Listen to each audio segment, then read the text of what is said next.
Hi, welcome back to the Mind Sports Olympiad 2019. I'm Steve Rain. This is Oli Norfolk. Hello. Oli's the designer of the game. We're going to join Colour Chess in the first round. We're going to watch the first two games, and we're going to be back with Carcassonne tonight. So we're going to dive straight in. We've got a match here between Matthew Sadler, a chess grandmaster, who's also top of the app on Colour Chess, I believe. He is indeed, yeah. He's online a lot from what I've seen. And Ed Mason, a tournament regular here. They're in game one at the moment. They're about 4 minutes into the game each. Both had about 4 minutes. I'm just going to try and go through the rules of Colour Chess quickly. Please correct me if I'm wrong. But basically in Colour Chess you get two moves. The first move you make has to land on the same colour as your opponent's second move from the previous turn. That's correct, yeah. So if my opponent moves their queen to a blue square, my first move has to be any one of my pieces to a blue square, and that's not optional. If I can't do it, I lose that turn. I'll lose that move. If you can't do it, you lose the first half of the move, so then you'd move to your second half of the And then your second move is free. You can pick any piece you want and move it any way you want. That's correct, apart from the piece that's just moved. So you can't move the same piece twice. Yeah. So what you're trying to do in the game, you were telling me a second ago, is you're trying to restrict your opponent on colour. So in this particular case, Matthew moved the knight onto the red space, and then he moved his king onto the purple space in the corner. So the king to the purple space isn't a tactical move. That doesn't gain you any advantage. It's just defensive, basically. But you're forcing Ed to move onto a purple space. So his options are the knight from c3 to b5. That's correct, yeah. Yeah, one of the two pawns on the bottom right in column G and H, either one or two spaces forward. Or a pawn or a knight to e4.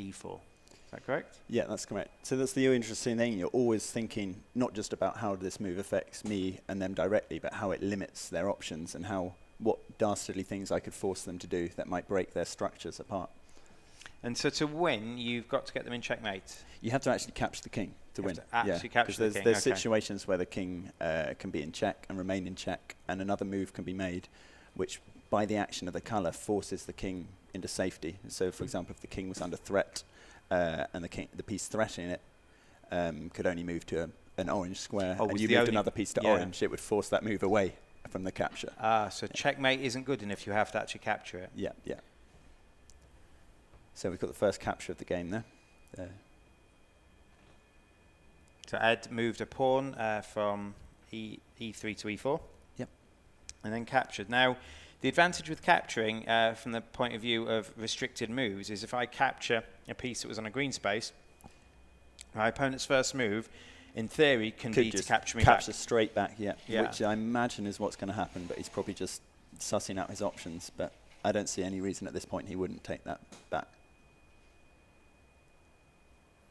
He can capture two things, can't he? Because he can capture, because he's got to capture the bishop first, but he could take the pawn as well. And he possibly wants to do that because what you don't want in chess is two pawns in the same column. Exactly, yeah.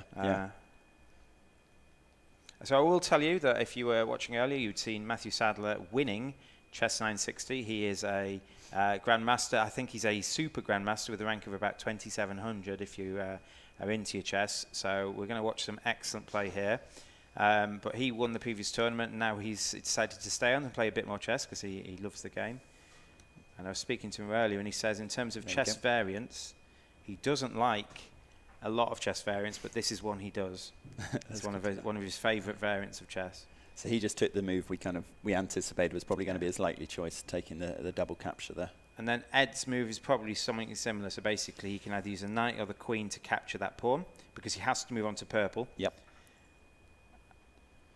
So at this point, the players have used up pretty much almost half the time on their clocks.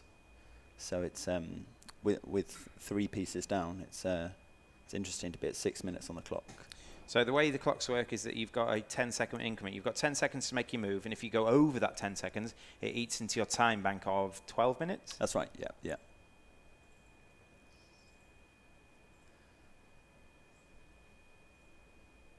So what you're looking for, I believe, is that if your opponent is struggling to land on a particular colour with some of their pieces, is that you're looking to land on that colour yourself and restrict them some moves.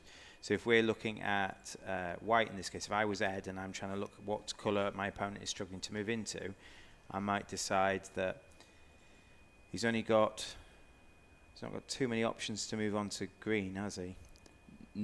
That's correct, yeah. Because he's only got, in fact, he's got 2 options to move on to green, I think. And both of them wouldn't be great options for him. So he might take that choice. Well, the pawn onto green's not bad, is it? Yeah, so in fact, that's what You're he's right, done. green. So Matthew's first move has to be onto green, and I believe he's only got 2 options. He's got the pawn in column F, from F6 to F5, or the rook from column G, from G8 to G5, and that is not something he's going to do because that opens his rook to capture. But still, he's assessing his options. He's probably already thinking about the second half of the move. He already knows that he's going to do that pawn, I'd imagine, and he's thinking, what will I do after? And then he'll do the 2 moves. Well, I don't know how deeply you think about this, because if he moves the pawn, he knows that one of Ed's 2 moves will have to be moving the knight out of the way. Yeah. So I don't know whether he wants to... Because then he could be thinking about what colour options he's got for the knight, because then if he doesn't give it one of the colour options it needs to move away, he'd have to then waste the second half of his turn.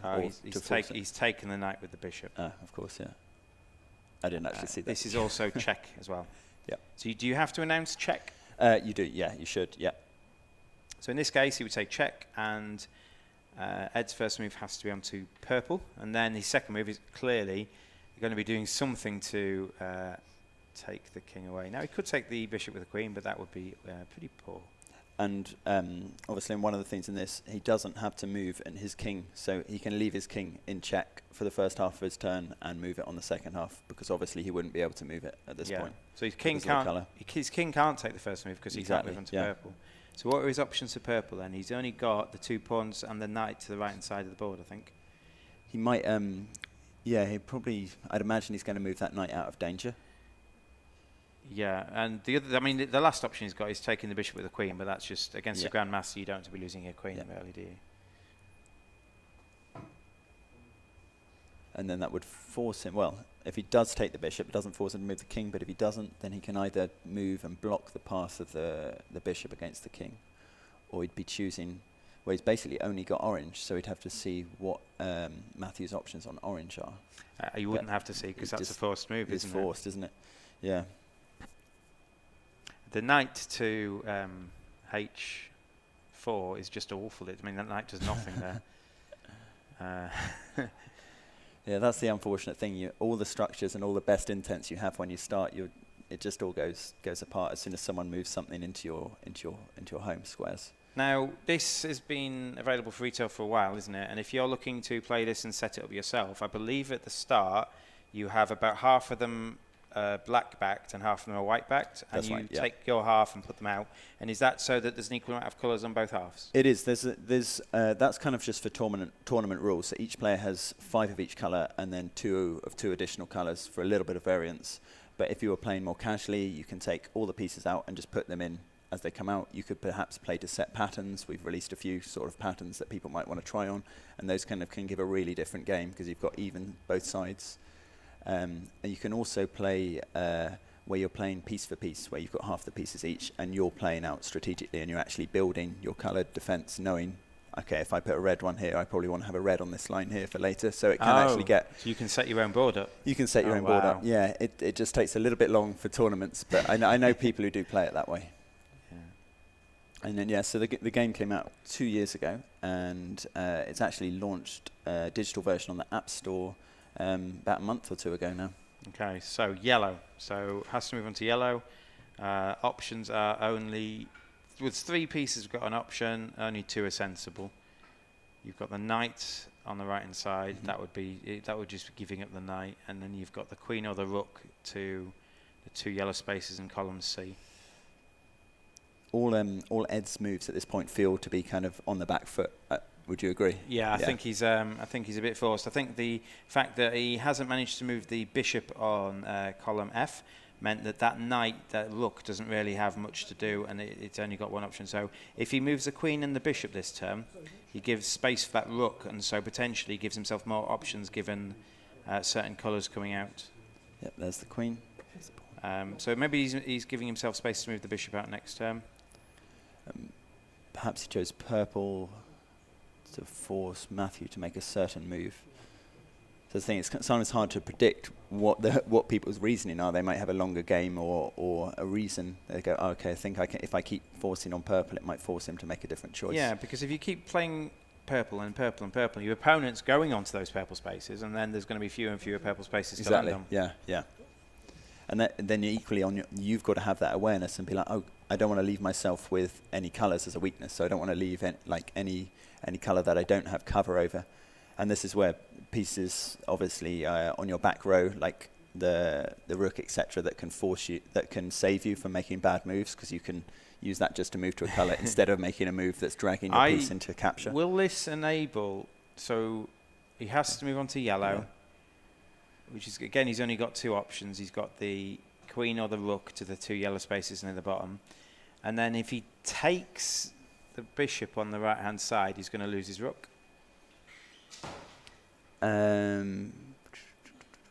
Yes, so that's almost certainly what will happen if he does that. So he might just have to come to the conclusion, in fact, he's lost his knight.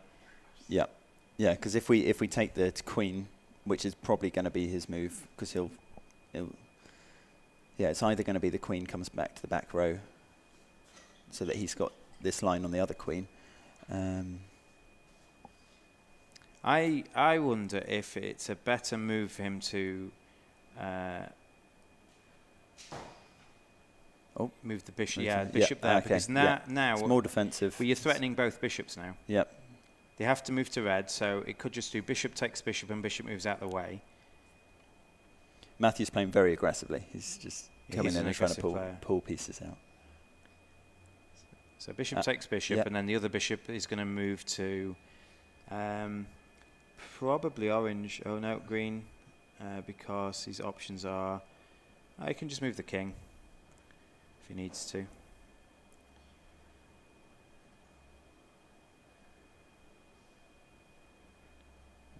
And then take the bishop with the rook. It does tie up his rook though, but he kind of needs to gain back materials. If you look at the number of pieces taken, white has taken 5. So he's 3 pieces down, I think. He's now only 2 pieces down. Yeah, at this point it would take a big mistake from Matthew, which I don't think we're going to see, for Ed to be able to capture and gain back some of this ground. Well, Ed's king is just in a much worse position. Yeah.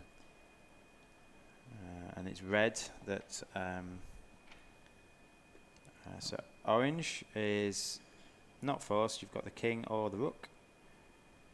Or the queen as but well. You're threatening the pawn on.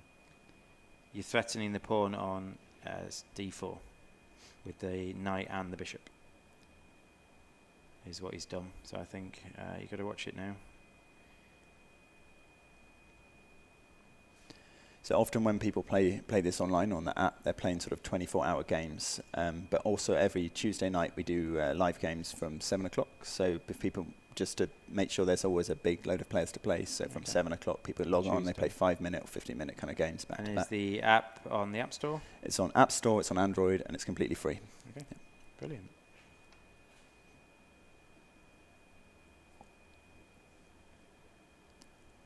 So I think he's in trouble now. I think he's going to lose another pawn. And it's a pawn in the centre of the board, so it's kind of like opening up the pawns in front of the king. This is pretty poor.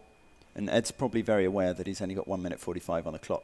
Yeah, he's just going to have to start playing a bit faster, I'm afraid. Because you do get, if your move is less than 10 seconds, you don't lose any time off your clock. That's right, yeah. I think it's very easy at the start of this game to be like, okay, I've got loads of time. I've got 12 minutes, 10 seconds back every time. And then very suddenly you realise, hang on, I haven't made the ground I needed to take, and I've only got a few minutes left. So and then you start making mistakes. He's trying to protect the pawn, but it's not going to do anything because both the pieces he's... Is it going to do something? It might actually, mightn't it? He'd lose a knight and a bishop for a pawn and a rook.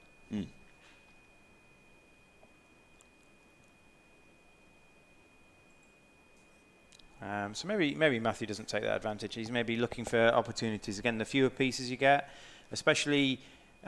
rooks and bishops and queens are the ones that can kind of land on a whole host of things. Exactly, yeah. So you've got, as soon as you're losing your farther travelling pieces, you're way more limited on colour options. So this has got a potential. So Matthew moved on to purple. So there's a potential to move the pawn next to the rook on the bottom right. out of the way and then get the rook into play, potentially. Yeah, he's only got a couple of options there, so it's either that or move the queen. There we go. Threatening the knight. Yeah, but now that pawn, the pawn in front of the pawn in d4 is now just dead.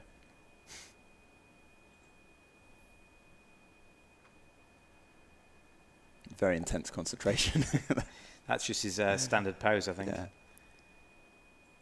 You can think of a phenomenal amount of moves ahead. It's potentially harder to think ahead in this game because you don't know what forced move your opponent's going to give you. Exactly, yeah. So you can plan for every eventuality, and then they just do something completely different. So he moved the pawn next to the king, one space forward.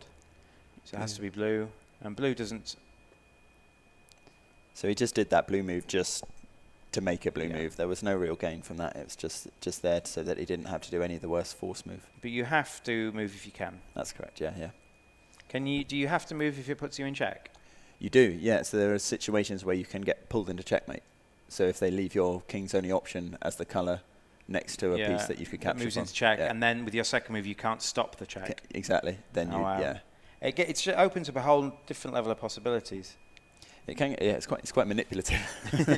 So you oh god, he's 20 seconds left. He's got to speed up, otherwise he's going to lose on time.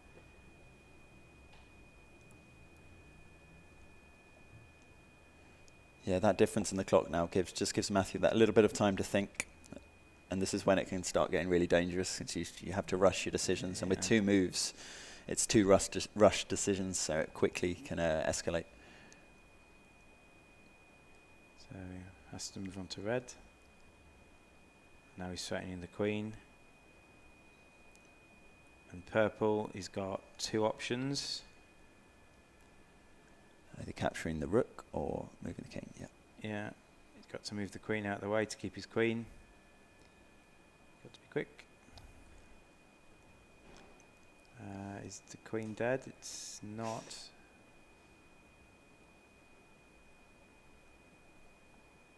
Let's check. Come in, check. And then checkmate. There we go, yep.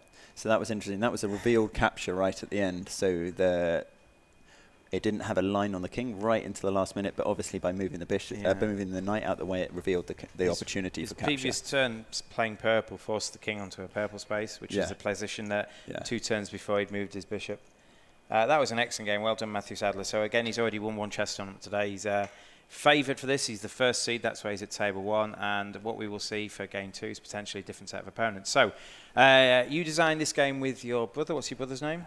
Tom Norfolk. And who's better, you or Tom? I feel like I have to say him. He's probably the better chess player and the better colour chess player. Okay. So well done, Tom. I believe Tom is expecting a baby.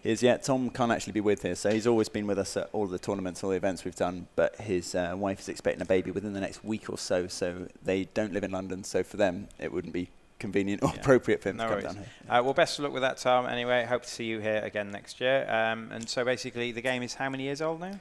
2 years old. Yeah. 2 years old. Yeah, so we actually launched here. Yeah. Launched here 2 years ago. Yep. And they played the first tournament here last year. Yep. And last year's winner is Martin Hamer. He's in the field today. We also had Sarah Vannon. He's running the event today. Now that you've been dragged in to do some commentary, much appreciated. So we might see him at one of the tables as well. He was his second last year. He came third in a tie break. Yeah. Excellent performance from those guys last year. Maybe we'll see one of those soon. We're going to have time for one more match of this. We'll see it right from the start, and we'll see how we set up the board as well. Just waiting for some of the other matches to finish. What made you come up with Colour Chess then? So this actually initially started as another game which comes in the box called Colour, which was designed about how you can basically manipulate the other person's movement based off a coloured grid. So that uses different pieces, nothing to do with chess, but you're using sword shields and kings to manipulate, forcing pieces that move to all the colours. So it's like it's an abstract strategy game basically. But one day Tom was just, obviously it was the same grid as chess, and it was a chess board that we coloured in the coloured squares on. And one day he was like, I wonder what would happen if you put chess pieces on here. And then eventually we kind of found a subset of rules that formulated around it. We're like, I wonder what level this scales up to, because initially it was like, oh, maybe it doesn't work, maybe there's a break in it, and then we kept playing it with more people and really refining the rules, checking it, and then we started trying to get grandmasters and people to play it. So we're like, is this a viable variant? And it turned out to be that we kind of covered all our bases, and it was really interesting to see. Wow, we just discovered this, and then we realised that's the game. Lure isn't the game. Like Colour Chess is the game, just out of the blue. Because the box is Colour Chess. It comes with Lure in it, but it's Colour Chess. So I have a copy. I own a board game cafe, so I have a copy in the cafe already. So it's been played a few times there. The biggest annoyance, I think, is just how long it takes to set the board up at the start. You can't just whip it out, put pieces. It is, yeah. I mean, we started making bespoke boards that come in a frame that you can order, and then you can just have it in a board, so you can actually make them to order from us. Okay. Just with a board when you can keep the pieces in a certain way, and then you can always have that board that you'll play, and then you can change the pieces and seal it up and keep it as that. So it's just on a flat thing. But we're looking at some point to hopefully kind of relaunch with ways to make it easier. But because the variety, it's always going to be that you have to. I mean, it feels like you can't simplify it. You can't give people just like 3 boards to use, because the variable setup is what makes it. And it becomes not solvable. I bet there's no standard openings, because you can, if they go standard opening here, you go, no, move that piece. It's like for every board layout, there's a new set of openings, because it changes everything. Is it possible to have all of one particular colour behind in your first 2 rows in the start? In theory, yes. Not in the tournament setup. So when they're laying out for the tournament, as soon as they pull out the 5th tile of any colour in the first 2 rows, they put it back into the bag until the 3rd row. Because that gives you an opening move. Otherwise, you might not get 2 moves in the first go. Yeah. And give me right, white goes first with 1 move. With a single move, and then black gets 2 and so on. Correct, so that seems fair. Yeah. And I think the setup time, that's the beauty of the app, in that you can just open the app and it randomizes the board, or you can pay on just set patterns and stuff instantly without having to structure it. And you have a leaderboard on the app as well, do you? There is, yeah. And this man, we think, is the top of the leaderboard. He is, like I said, I did chat to him earlier. He said he did like it. He says he likes the idea of the forced moves behind it, and he says, it keeps chess. It's still chess, but you just slightly more scope for doing some stuff. That's excellent. Well done. I think my dad keeps ending up playing him. I keep hearing him going, "There's this one guy, and he keeps beating me." I don't know who he is. We're like, "Yep, I think he's a grandmaster." So at least you go back and tell your dad the guy's name now. Maybe. Can you chat on the app, or is it just? Not at this point. We're looking at adding future upgrades to it, and messages and stuff like that. That's excellent. So well done. If you haven't tried Colour Chess, I believe I've seen it in some game stores. We have it in our cafe, and I bought a copy from a cafe in Reading, so I know it is out there for general release in the UK anyway. Can you get it through Amazon and places like that? You can get it on Amazon. You can get it direct from us at Dog-Eared Games. So just search Dog-Eared Games or search Colour Chess on Google, and it will come up. Yeah, it's a great little thing. I've had a go at it. I'm not that good at it. I have lost a lot of games because you don't see that thing. For example, I didn't see the fact that you could capture in 2. Just set himself up. And so if I was moving, I'm like, I would move my king. I think this place is safe for my king. It's safe. But it's that added level, and I think what you find is it can even the playing field a little bit initially.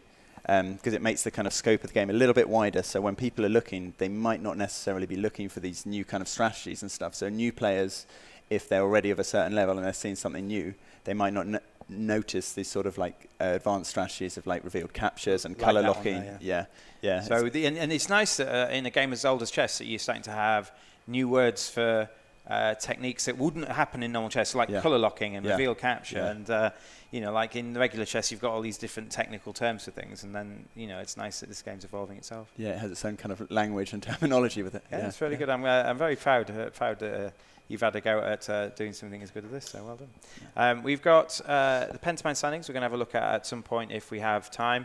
But the second match, again, we're waiting for all the matches to finish, and what usually happens in these events is that it's played in a Swiss format. So if you don't know what Swiss is, it basically means if I'm playing in a tournament and I lose my first match, I'm likely to play someone else who's also lost, and so you're effectively playing someone at the same level as you. So generally, we're probably going to see 2 players who won their first matches. I'm not sure whether we're going to see Matthew Sadler again. I've asked to maybe vary it up a bit so we get some different players on camera.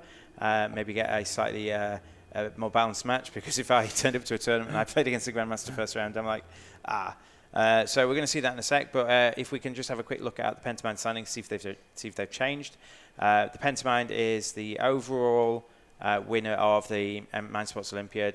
We've got over 70 events, and the Pentamind is the kind of overall championship for the people with the top 5 events. I'm not sure you know much about this. A little bit. A little bit. Okay. So if you do well at Colour Chess and win, it'll get you a good score potentially, and it will get added to your best 5. And this might move you up in the rankings. So Sarah Vannon, he might be looking for a good score here. Martin Hamer, I know, he's got quite a few scores this week, so he might give it a go as well. But yeah. They're probably wondering what I'm doing. I didn't tell anyone that I was coming in here to do the chat with you guys. No, where's Oli gone? No, Etton's. Oh, here we go. So they're up on the screen now. Andrzej Kusk is leading, I believe, still. He is only 13 points ahead of Ankush Kandawal, who had a joint first in Triolay earlier.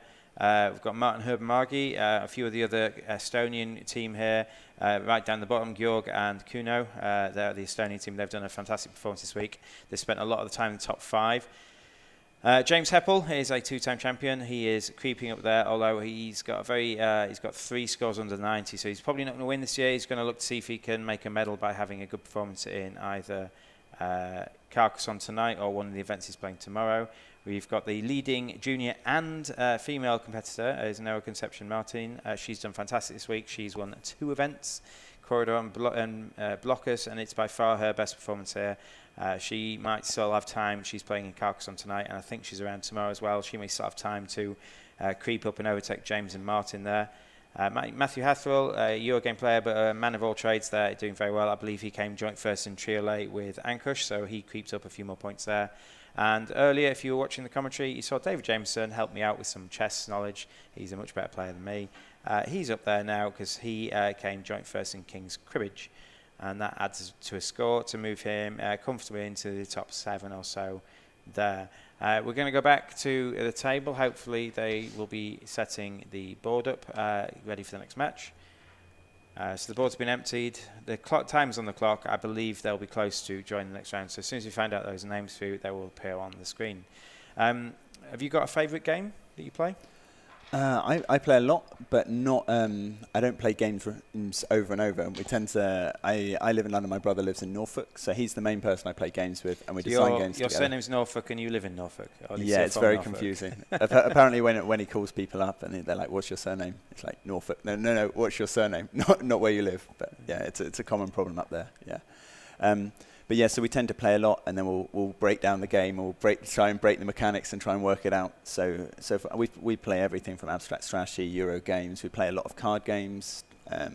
So kind of open. We play a lot of simpler games with our parents, try and get them more involved in it. So yeah, it's kind of that's how we started. We played games as we were kids, and when we used to be like, what if we take the pieces from this game and put it in another game, and then we turn. Because we only had so many, we were kids, we didn't have the most money, so we just kind of made our own games. And that's why you're a board game designer. I think that intuitive thing as a kid is like when you've got your game of lure, and you're like, I wonder what happens if you put chess pieces on there. It's, I mean, a lot of people wouldn't think to do anything like that, would they? So it's fantastic. Yeah, that's the beauty of only having a few things, because then you're like, how can I put these things together instead of having 1,000 board games like we all have now?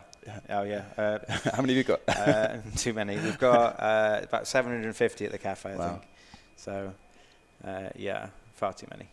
You don't have time to play them all. You can play two a day for a year and just get through them. But you're just about to get to play the new ones once, right? That's basically it. I found that the longer I've been in the hobby, the less I feel I play. Yeah.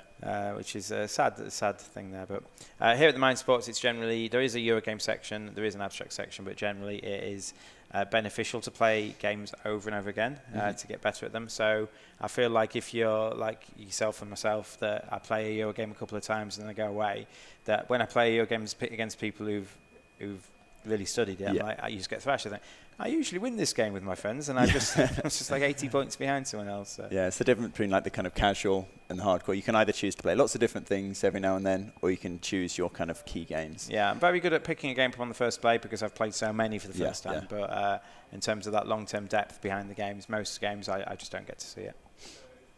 I find what I really like about the Mind Sports Olympiad is the the kind of the contestants that come here, they have a really good kind of camaraderie and ethics. Like they're very friendly. They help each other out. Like it's very competitive. Obviously, even in the colour chess field, we have a lot of people who were here last year, and I can see the rivalries, and they definitely want to beat the others. Especially in the Pentamind, there's definitely, although the people who are leading are happy to chat to each other when they're away from each other, like, right, must make sure we beat him, or must make sure we beat her and stuff like that. And they probably study up on their opponents beforehand. Definitely. Okay, so here we go. We are going to have a setup of the board. They take it in turns to add tiles to the board. And so at this point, you're probably even starting to think at a higher level, okay, what have I got on my back row? What's going to be happening in the late game? What limitations has the opponent got? So your brain could be going from this point, theoretically. What is it an advantage or disadvantage to have like lots of colours together? It can be both. It kind of depends what goes on in the game. Because that particular case, it went 3 reds. I'm like, oh, is that good or bad? I don't know. To be honest, the game is still so new. It's hard to say. You'd have to put like thousands and thousands of games through a computer simulation to probably start figuring out some of the intricacies. If it came to pass that certain configurations give you a massive advantage or disadvantage, would you prohibit or allow the app to stop those? Yeah, we could change the algorithm a little to say never put. I think there are a few things in there like no 5 in a row. I think is in there, so no pieces 5 in a row. Would that count 5 in a diagonal as well? I think so, off the top of my head. But so we can if it came to pass that was the case, we can always have a little tweak and. So in this particular case, are there still some pieces left in the red bag or not, or is it empty? It's empty, yeah. So they've got half the tiles each with a bias of 2. So 5 of 4 colours and 6 of 2 colours each, and they're different colours that they have 6 of. Okay. So there are some colours on the board that will be sparser? Yeah. There's a slight scarcity. There's 4 colours that appear 6 times? Yeah. Apologies, not 6 times. 4 colours 6 times in the whole board, yeah. There's 4 that appear 11 times. That would be right. Yes, yeah. And then 2 that appear only 10. Yeah. Okay, so we've got Matthew Sadler back. He's back. He's Grandmaster. He's here for the 4th game in a row. So good luck to Matthew. I've yet to see him lose, and he said, keep it that way, he says to me earlier. And Natasha Reagan, she is fighting for the women's pantomime. She enters a lot of things. She was playing Twixt earlier in the week, if you were watching that, and she surprised some of the regular players with Twixt with the work she's put in over the year. So well done to Natasha. I think she also did well in Monopoly. I think she medalled there, I saw a post where she came 2nd or 3rd in Monopoly behind a good friend of mine. So we're going to see how them start off here. We can see this right from the start. We missed the first few moves of the last match. We're going to see this to its conclusion, and we'll see if Matthew can win again. But Natasha is a pretty good chess player herself. Actually, Natasha's been playing this since the day we came here. I remember I actually met her and introduced her to the game 2 years ago. And initially, I started out playing quite well against her, where she was still kind of working out the mechanics. And then very quickly, it started to roller coaster downwards for me once she's got the hang of it. I think players, especially chess players, who can think a few moves further ahead than you, just have a distinct advantage in the long run once they've got the intricacies of the game. Yeah. So I would like to say what's a good first move, but so you're looking at basically you can force Natasha into moving to the red space. There's only one red space she can reach, and there's only one orange space. So you can technically, if you wanted to, force Natasha's first move. That's right. Yeah.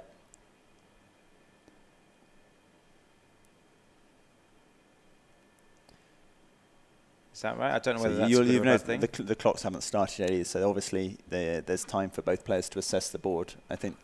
So they're kind of thinking relatively where their weaknesses are, what's going on in the first 2 lines. Because if you can force Natasha onto a red space, and then she doesn't free up another red space she can move on to, you can colour lock her? Yeah, that's right. Correct? Yeah. So she would be colour locked on that colour, yeah.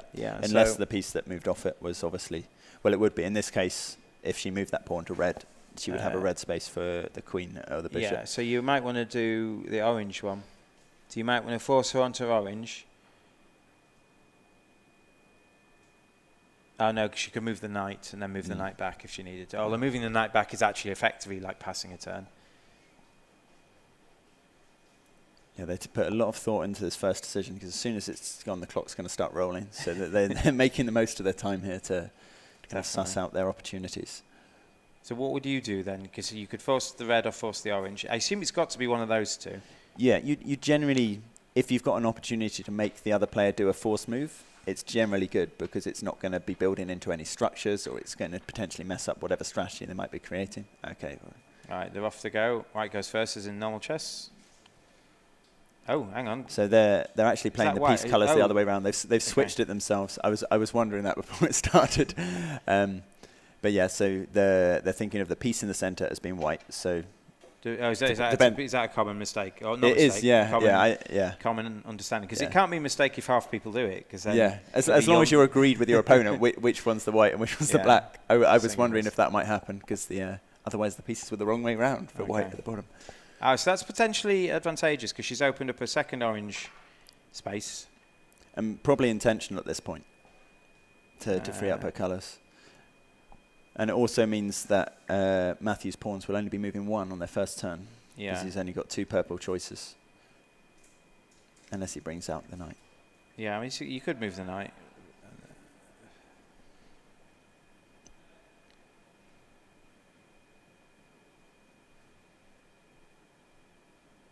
You could move the knight.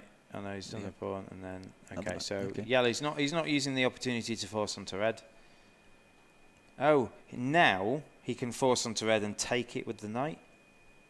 Yeah. Because it wouldn't be protected, would it? That's the thing. I mean, you and I, we're only thinking 1 move, 2 move ahead, but I imagine Matthew's thinking. I mean, that's not guaranteed, because you could use your second move to save it. So white and green. So let's see if he does your prediction and takes. Well, green is forced. Oh no, it's not forced. You can move either of the 2 pieces. But you want to move the pawn that doesn't get captured. Oh, so what you should do here is move the pawn in front of the king 2, and then the pawn in front of the queen 1, which forces red. Yeah, that would be a nice. And you protect your pawn as well. Yeah. Maybe you could beat Matthew Sadler. I could not beat Matthew Sadler. My aim against Matthew Sadler would be. There you go. Hoping he passes out due to the heat. I called a move of a grandmaster chess player. I'm very happy with that. Yeah, I'm very impressed. So her first move is not forced anymore. It's not, because she's got a red to the right side of the table in column H. So it depends. She could either move into the centre and try and protect it. I mean, she's most likely to take that pawn on the outside, because she's probably not going to move it, like you said, unless she protects it. Let's see. And at this point, the colours are fairly spread, so there's very few limitations. So, like, the only thing that's quite sparse, I would see, would be the red piece for white, and green. So if you green for black at the moment as well. Yeah. So basically, if you do something, if you move the pawn to the right one and then you move the bishop onto the green one, they've only got one option. They can move the king, the bishop, or the queen onto the green space at the bottom. Yeah. Which is quite dangerous, because you're forcing them to move, some of the key players down at the bottom. Well, it's forcing them to move the queen, and maybe if you can force them to move the queen in the captural position, although I don't think Matthew Sadler will get to that point. Yeah. I think once he realises queen is limited, he might. I mean, he could just move the bishop. He doesn't have to move the queen, does he?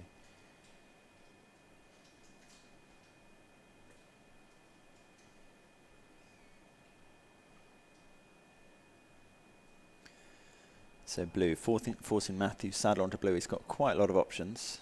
But he's got the bishop down the diagonal. He's got the pawn to the left, or the pawn in the centre.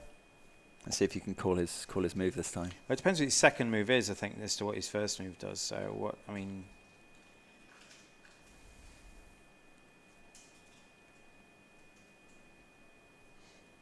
I wouldn't know if a chess grandmaster would like to exchange queens. I wouldn't think he would at this point either. So if he moves this pawn forward, I think he captures the other pawn. He's just checking the colour, I think. Oh, he does not. Okay. Yeah. But he's. What you couldn't do is leave that where it was, because then he gets captured back. So now I believe Natasha doesn't have a legal move on red. Okay.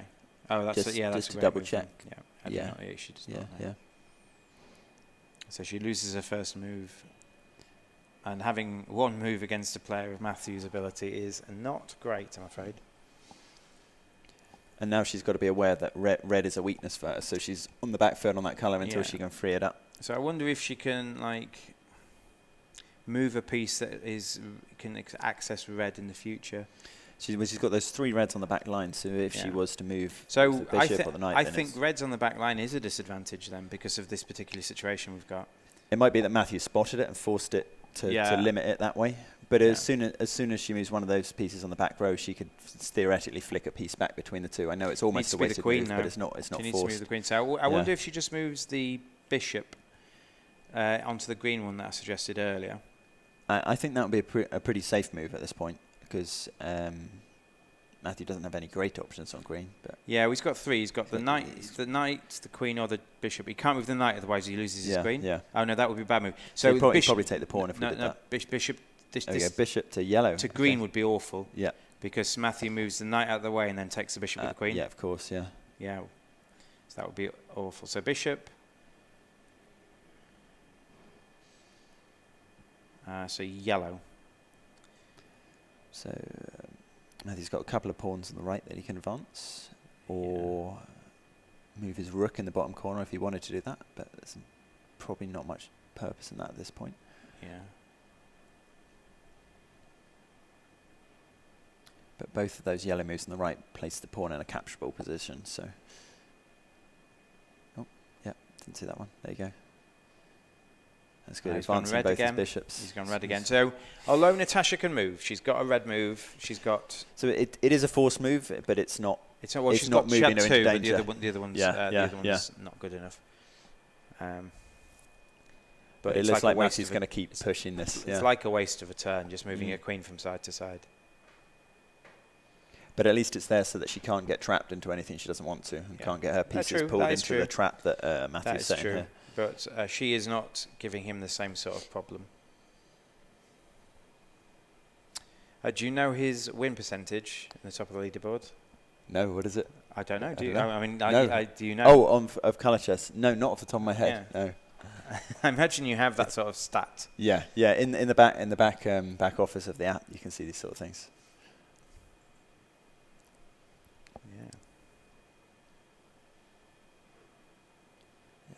Okay, so purple to move. Natasha's got several options. You've got the rook and several pawns. A couple of pawns, sorry. And it's continuing quite aggressive play for Matthew, isn't it? Well, what he's got now is that next turn he can capture the pawn on the right-hand side, which does 2 things. 1, takes a piece, and 2, it forces another red move. Because he can easily capture it and then back it up with one of his pawns with the queen, and the queen's already protecting there. it. Yeah. So I think his next move is going to be something, and then take that pawn. And there's a danger because if he gets his knight here, there's the danger of a fork between the queen and the rook. So blue. So I think he moves. He could move the pawn in front of the knight in column F. So he can move F4, F5. He can move the pawn in A as well. Yeah. And then he could capture the... Because Natasha hasn't got many threats on his pieces at the moment. Once again, it feels like the player against Matthew is always on the back foot. I think that will happen a lot. Yeah. He's a very good player. Yeah. I think... what can I predict what he's going to do?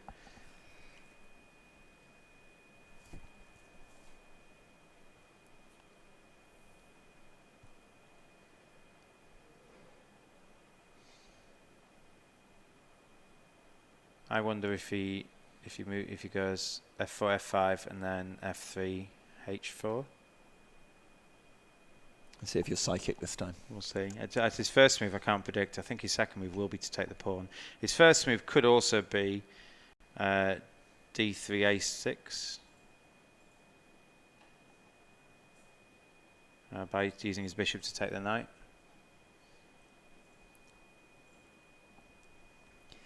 But Natasha's still in that bad situation where she doesn't have many red moves other than just moving that queen back and forth on the back line. So Yeah, he's doing the bishop. Again, I know he's not capturing. I wondered if that. Okay. Okay. Back to being my usual self. I failed to predict either move. Did he? He didn't take the second half of his turn there. He did. He moved the rook from H1 to F1. Oh, sorry. Yeah, missed that.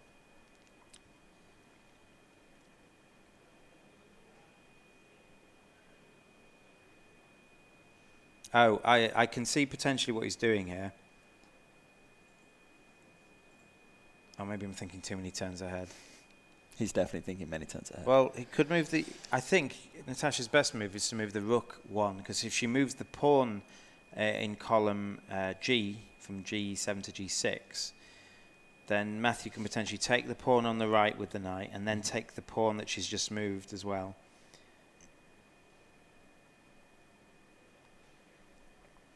Or if he moves the rook, he could do this, and then he's locked on purple as well. Yeah. And Natasha's now got a second colour she's pretty limited on, which is the blue. And purple. Yeah. I think she's limited on purple as well, isn't she? Yeah. Oh, she was limited on blue, but now Yeah. she's got 2 blue. Yeah. She's not limited on red anymore. She's got king, queen, and knight as red moves. But she's protecting G6 now.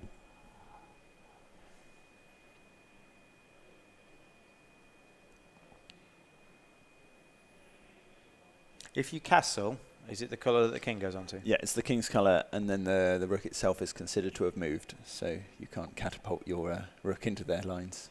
So if you castle, you can't then move either of those? Yeah. Okay.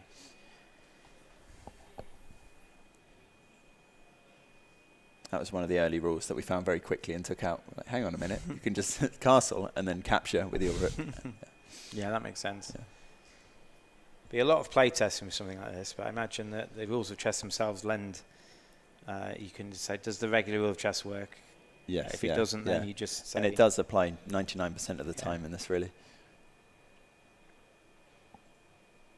I think that one of the main differences getting it round is the fact that you have to capture the king.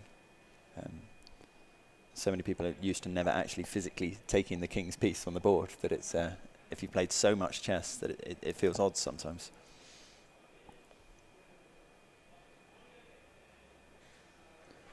Right, so Matthew's doing one of his little thinks. He's orange, is it? Orange. Yeah, Yep. so orange. There we go.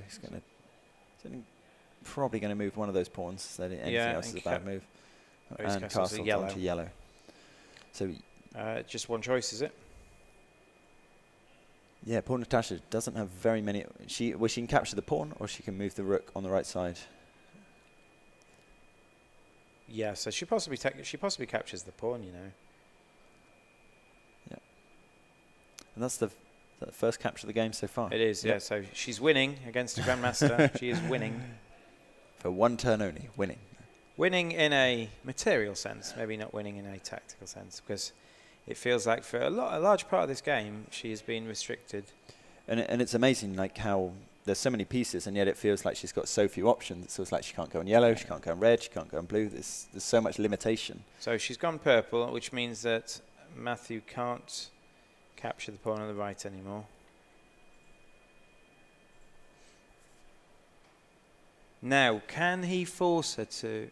Oh no, that we should stick at the pawn. Ignore that. Oh, this is tough to commentate on. You're doing very well.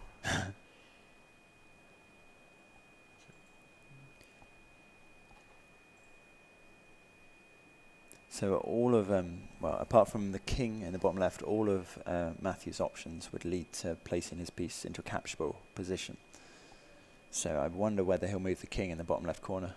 Could just move the pawn above it, can't he? He'll put it in line with the bishop. Yeah, but it's But I know not it's going to exchange. Yeah. There we go. Oh. Yellow, and then this is now forced. It's That's a rook, correct, it's the rook to H6 or something. I can't quite say H4. And there's nothing more frustrating than not having any choice and being forced to do things. So she's She has done the first move, Yeah, and she's done another capture. She's 2 pawns up. So Matthew's obviously got the option to capture directly back if he wants at this point. He has to move to purple. So it might be better to do that rather than just move a pawn. You don't really want to give a path to your king, so he's doing that. And then this is where we see him. So he's revealed, once again, it's that revealed capture mechanic. So by moving the knight out the way, it revealed the position for the bishop to come through. Oh, well, it would have revealed the rook, but I think the bishop was already on the line. Yeah. So yellow, I believe Natasha doesn't have any options. Now, there is a danger here, because if you capture the knight, if Natasha's second move is to capture the knight, she will lose her queen. Mm-hmm. Can you see that? Yeah. So Natasha's first move is to yellow, which she has no choice. So she has no choice. So her second move should not be to capture the knight with the pawn, because then Matthew will capture the pawn with the bishop and then take the queen with his rook. And then be online for check. It would be a very, very, very unfortunate situation for Natasha. No, it will be checkmate, won't it? Forced onto red, so it would force... no, because the bishop here would back it up. And then be able to capture the Matthew's rook. Okay. But it's close, yeah, because it would have forced that king to come onto the red. The queen would be another hidden capture behind the bishop that would be there. Yeah. So I don't know if she's going to work this out. She's a good chess player, so she's possibly going to work this out. And it's interesting to think how many of these situations, like, they analyze and create.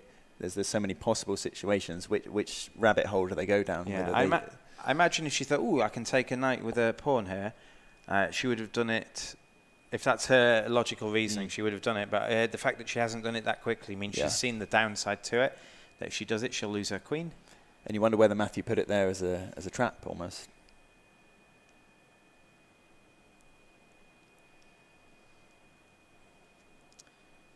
Now, are there any bad positions for Matthew? Are there any colours he's struggling to move on to?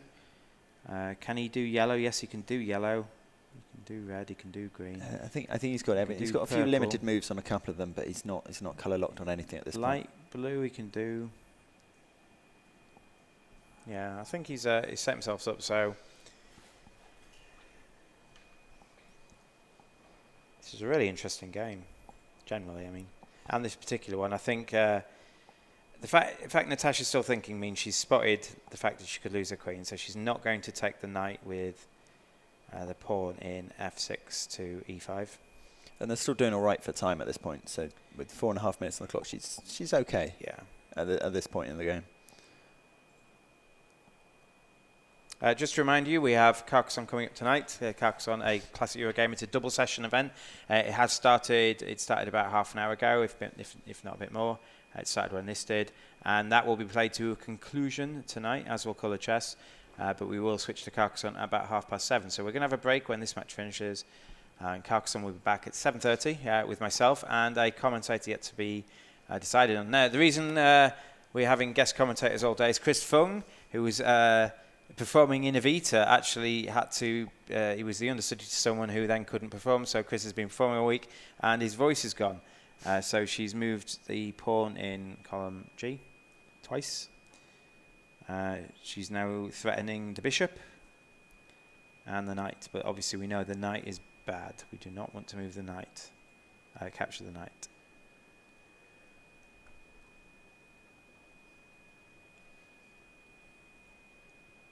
But anyway, Chris Fung, thank you very much, Oli, for stepping in. But Chris Fung will hopefully be back tomorrow to do Azul and Agricola. So it was Azul, first time here this year, won Game of the Year in 2018. So it's a good inclusion in the World Blind Sports Olympiad. I imagine the field for that will be fairly large. And Agricola, one of the heavier Euro games with loads of scope for different combinations of things with all the cards they've got. So we'll have a look at that as well. So they both got about 4 minutes left. And it's still interesting because almost all the pieces on the board, you've only lost a couple of pawns on Matthew's side, but his position's way stronger than Tasha's at this point, even though he's 2 pieces down.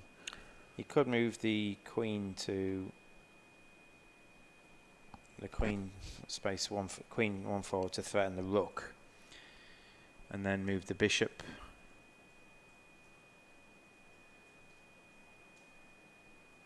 Although the bishop hasn't really got a nice colour to move on to. If the bishop moves to red, you lose the ability to capture the queen. So he's gone for that capture and to threaten the queen. Interesting.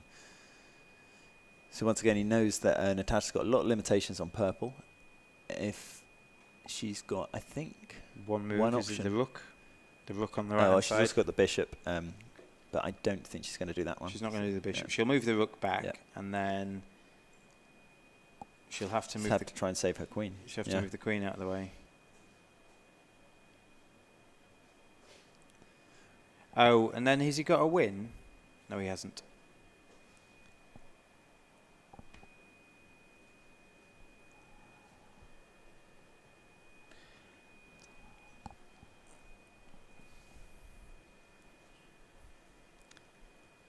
Got Tim in the room again. He came in the room for one of the other events this week. He's just won his match, so well done to Tim. He's here watching the screen behind us. She did have the chess on a sec ago.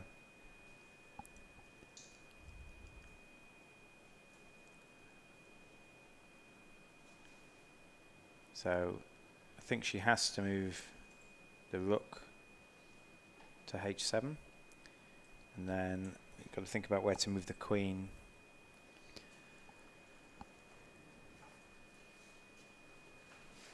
So it's kind of up to her at that point whether she's going to play aggressively or defensively, whether she's going to try and just move it to safety or see whether she can manipulate him into doing something less effective next turn, which could be potentially maybe orange. Just remember, if you didn't listen to earlier, you have to take the king.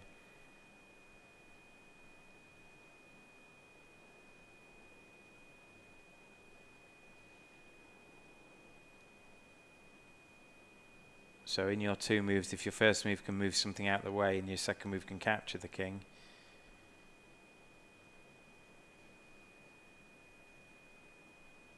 now Natasha is almost locked on purple. I thought that might be her best option, just taking forcing him onto orange and putting a little threat onto the knight. Okay, orange is not restricted. There are two options, but one is bad. So the two options are pawn in column G, so G2 to G4, and is that it? I think the only other option is the queen or the knight to E7, and both of those are bad moves. Yeah. If so, en passant's a thing, is it? En passant is a thing. Yeah. So that means I have either move to capture it. That's correct. Okay. Yeah. So we might see that happen shortly. So that's probably his best option, is to move the pawn to orange. Yeah. So, and then he's got to try and save one of his pieces because, okay. Oh, that's a safe take, isn't it? That's a safe take. He's got the rook backing up down there. So you have to move to blue, which Natasha has. She's got a pawn on the left or the rook. You don't want to move the rook, so maybe this is forced again. Yet again, this is forced. I think it's never nice playing when you're on the back foot. No. Every single turn, it's very hard to come back. Is it pawn to A? Yeah, there we go. Yeah. And then king out. Oh, it's castle. Can you castle out of check? You can, yeah. So it moved on to orange, and I imagine he just takes the queen here. This is a revealed capture. It is, yeah. I mean, he made that move so quickly. As soon as it was turn, he made that decision to go orange there. But that was his only option. But it just shows how aware he is of the pieces. He had the queen. He could have moved the queen there as well. But this is, I mean, he could have moved the queen to that spot as well, couldn't he? He could, yeah. Or the knight. So he had other options there. But I think he's just checking whether it's safe to take that queen. But I think most people would at this point take the opportunity. If you can force onto red, though, you might be able to force this rook onto the rook on the top row onto red. But if he had taken that piece with the bishop, with the queen instead, then it would have been on a line to protect the rook instead. Oh, no. Green. Interesting. So by going green, Natasha's got a few options here. Move the rook. There is a revealed capture, actually, if she doesn't move the rook. Because you can move the knight out of the way and take the rook with the bishop. True, yeah. So she's got to be careful. So she's got to move to green. She's got the rook, the king, or a pawn in the centre, or the knight. Maybe she moves the knight to b4. It's a fairly safe move at this point. Yeah, you've also got bishop to d4 as well. There we go. Yeah. And now there is depending on where she moves, there's a potential revealed capture on. And they're really hard to see because you're only thinking of what's in front of you, and sometimes it's very hard to think of that second So this level. is a revealed capture. She can so Matthew can move the knight to the top and then take the rook, or even better because he's moved to red. Maybe not even better. You can move the knight to h4. H4, and then take the rook.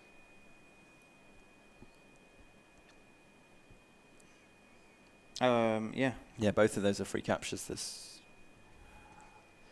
But I think he's looking to go into the kill. He's the clocks are getting near towards that end point as well. So we've got 47 on Natasha's and a minute and a half for Matthew. Yeah, I imagine if he takes those two pieces, Natasha might. I don't think you'll concede with both of you having that little time. I think you'll play it out. But do you think this game's been closer than the last one? No. No. Natasha has lasted longer. Yeah. But I don't think she's been close to beating him. I think he's been comfortable the whole game. Purple, and then you've got two choices. One of them where you lose your queen, so you have to move. Well, you've got three choices. You can move the king to the corner, or you can move the pawn forward one space on the left-hand column, the column A. So A4, A3. But it kind of feels inevitable at this point. There we go.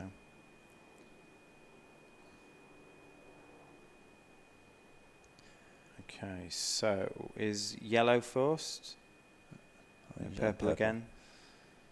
Oh, so this is now. It's got to be the king because the queen you'll lose your queen otherwise. Yeah. So backing that king right into the corner.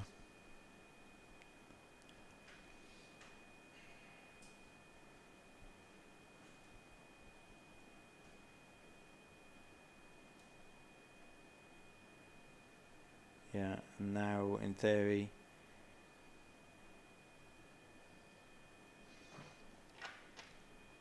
So green. I wonder if you just take the pawn and then capture the bishop with your knight. Or not. I wonder why he didn't take the pawn. Maybe he didn't want to bring his king out. He's trapping everything into that left corner now.